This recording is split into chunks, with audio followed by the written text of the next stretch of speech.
I don't think there is any correlation between intelligence and the need to dominate.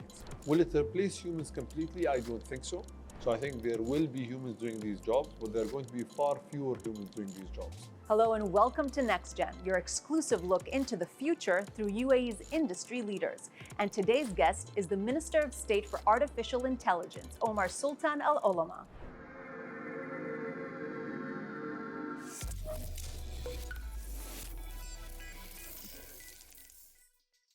Minister, thanks so much for having us today at the Dubai Future Labs. It's a pleasure.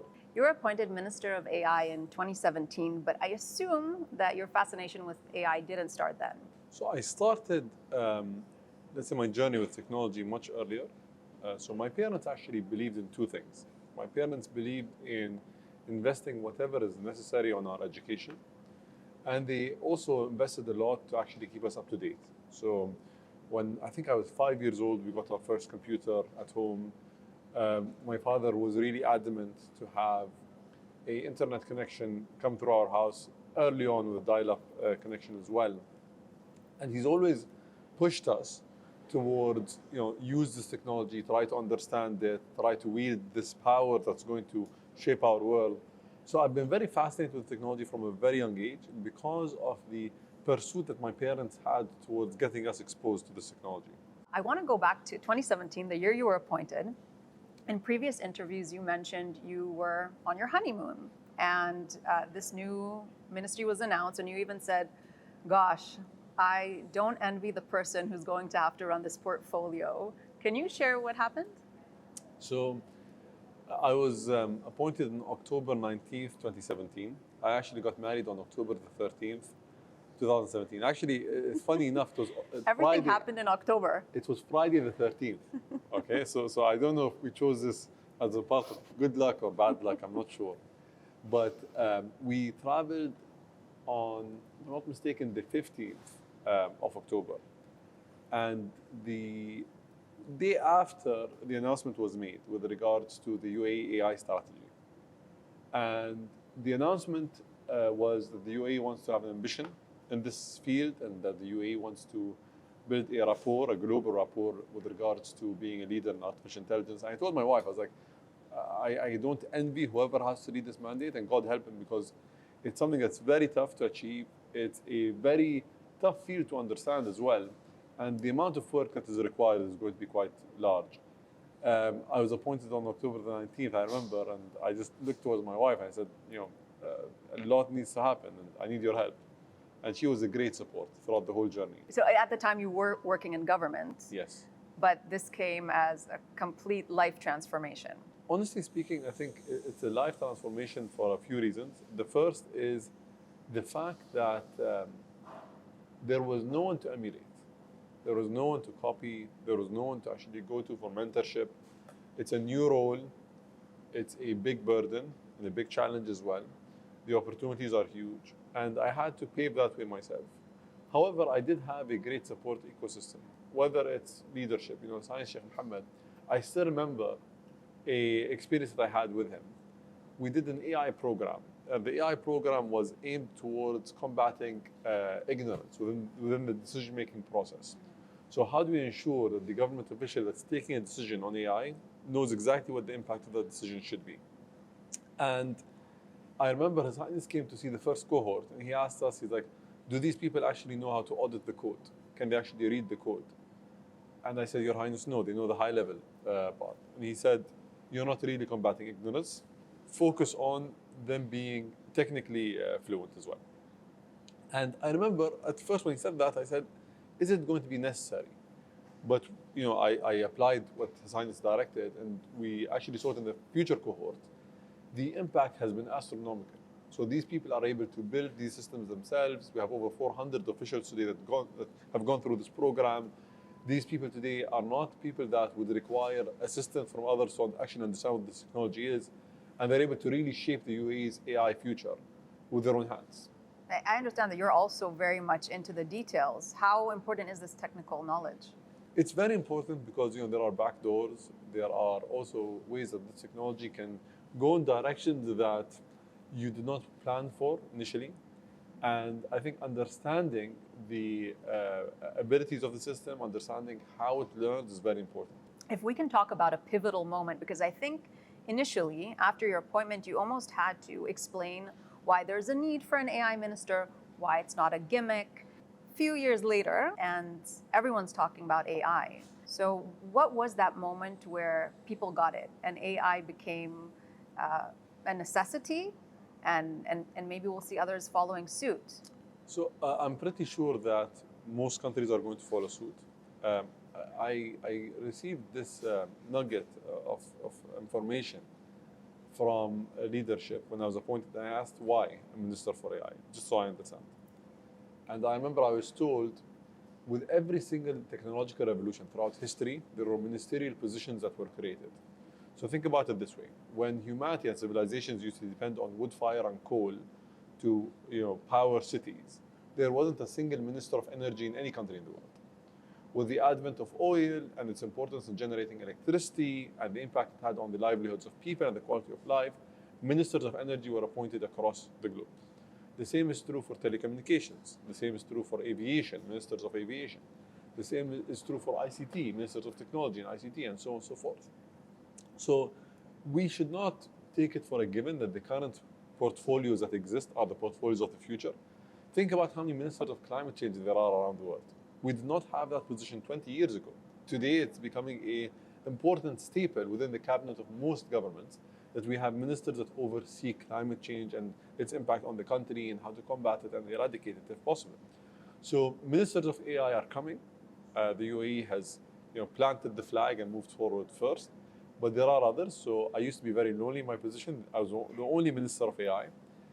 In 2020, Spain appointed a Minister of State for Artificial Intelligence. There are a few others now. So the snowball is actually becoming bigger and bigger. I think there will be more, hopefully in the coming years. I'm sure more people will be joining your club of ministers of AI. Absolutely.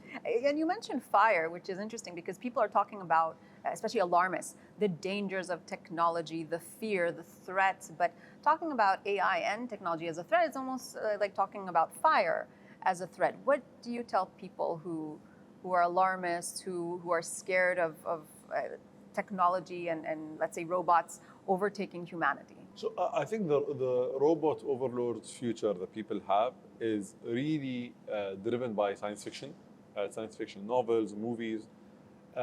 It may be a possibility, probably 100, 200 years down the line. However, there are lots of reasons that indicate that this is going to be a very minimal possibility, probably towards the triple or 4-digit decimal points. And the reason being is, people don't understand that it's not about just creating the robot and giving the robot a brain.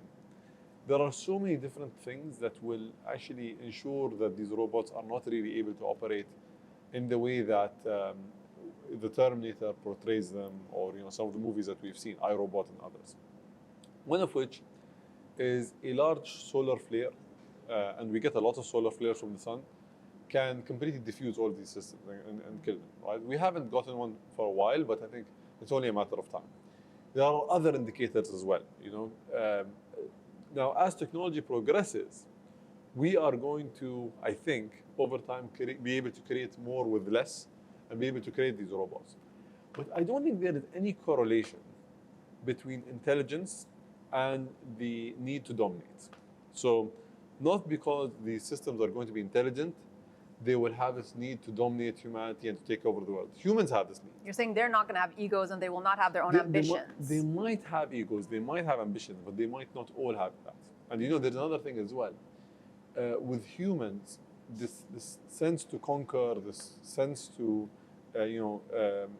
take over the world, if I may, is seen as an anomaly. It's not seen as something that is normal. If you see someone who has this ambition, you usually try to push them away. We constantly tinker with these systems and improve them to ensure that they emulate the best in us rather than the worst in us. The other thing is, I think managing the world as a whole is a very tough job. We would require systems like artificial intelligence to help us, for example, combat climate change, to help us with the logistical issues, to help us with really eradicating disease and other things. My role is not to be optimistic or pessimistic. There are risks for sure, and there are also opportunities for sure. My job as a government official is to be in the middle. how do we put regulations to combat the negative, while at the same time ensuring that we are the first, the fastest to leverage the opportunities. One way that we ensure that we do not have to look back to ensure that our decisions are right or wrong is we are deploying AI for one purpose, and that is improving quality of life. So our main driver in the UAE is AI deployment for quality of life improvement. Usually these deployments are non-controversial, they're quite positive. We also have a motto for our AI strategy, which is BRAIN, which is building a responsible artificial intelligence nation. And the responsible AI means responsible for the here and now. It means responsible for future generations. It means responsible for humans and non-humans.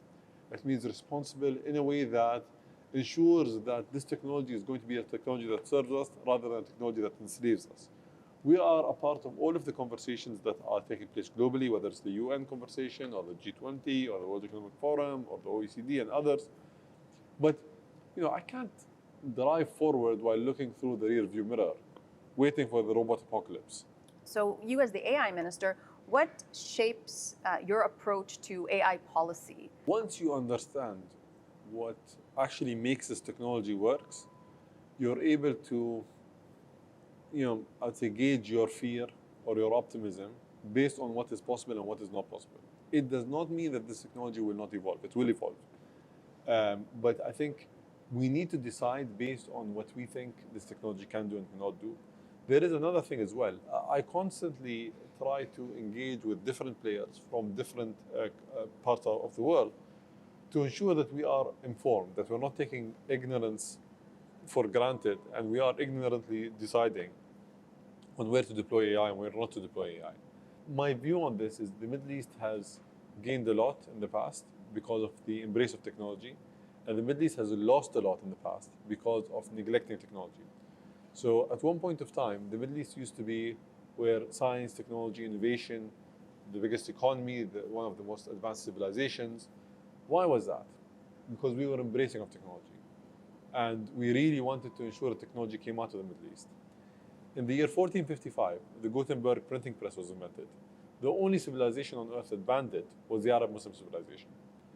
And that really took us back hundreds of years compared to the advantage that we had. With AI, we don't want to repeat the same mistake. It has a lot of advantages for us as a country. It has a lot of advantages for us as a region to leapfrog. But at the same time, it brings risks. So we want to ensure that we are the most informed, that we are the most agile, and at the same time, we are the most responsible in using it. You're talking about different sectors, and the UAE has been at the forefront of adopting AI throughout different industries. I'm really curious to know, when will AI be introduced in the curriculum? It already is. It already is in the education system. How do you see AI best used in the classroom? So when I said we have AI already in the curriculum, from grade 9 onwards, kids are exposed to artificial intelligence, what AI is, what its use cases are, how these systems are built. We want them to know that if you are going to become an architect, a doctor, a teacher, a lawyer, whatever job you're going to have in the future, a journalist and others, your job would require the use of artificial intelligence to ensure that you are more productive than your competition. We are not building a talent pool in the UAE that just serves the UAE. We are building a global talent pool that serves the world, because our ambition is beyond our borders, right? Not just our borders. So we want to really graduate the best rather than just people who fit our needs. The second thing is, look, we've seen the impact of ChatGPT and these large language models on education. The impacts have not been as negative as people think. They actually have been quite positive. There is another thing as well, which is these systems are very limited. So they hallucinate, they make mistakes, they have a level of confidence where you think the answer is right, but then when you actually check, the answer is wrong. But they are constantly improving. They are improving for sure. But think about it this way. What would you rather? That your son or daughter or a student in your school is able to learn physics from the best physics teacher, and then the teacher in the classroom serves as a guide, where they're able to guide them towards where or what type of knowledge they need to try to grasp and how to ensure that their education journey is the best, rather than them not having access to these systems at all and you depending on just the quality of that teacher. I do not think that an AI algorithm should be able to determine if someone should get an education or should not get an education. I don't believe that an AI system should be the one that tells you if a person passes or fails. Because, there's a lot of things related to empathy. A teacher sometimes would add one extra grade to your exam or to mine to help us pass because they understand and they have empathy towards what we truly need this education for. When we're talking about higher education, you had a very interesting interview with the founder and CEO of NVIDIA, and he said that he believes kids should not be studying coding. They should not become developers because today, which is counterintuitive to maybe what we already know, today anyone can potentially be a developer using AI. What's your take? He's absolutely right.